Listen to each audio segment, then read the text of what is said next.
Welcome back, ladies and gentlemen, to another fantastic installment of the Brothers Magic presenting alternative facts throughout U.S. presidential history.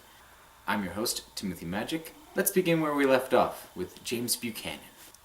James Buchanan. He was going to star in the very first season of The Bachelor, but something got in the way and he had to put that show on the back burner.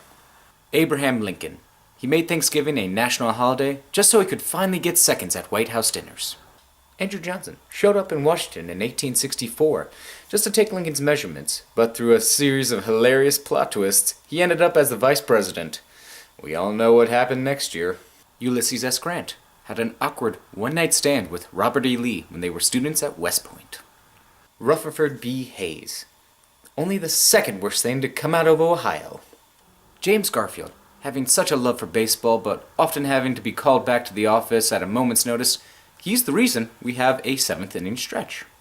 Chester A. Arthur earned the nickname Chadda after having some very rich chays.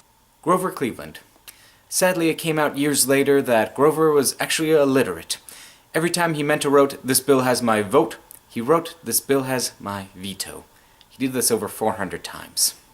Benjamin Harrison took office to avenge his grandfather, William! Grover Cleveland. Wait, what? Grover Cleveland again? Wait, really?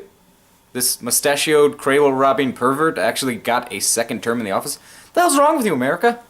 William McKinley just really wanted to smoke some big, fat Cubans. Theodore Roosevelt always had a dream of starting a kennel club in retirement, and he wanted to call it the Rough Riders. Ruff, ruff.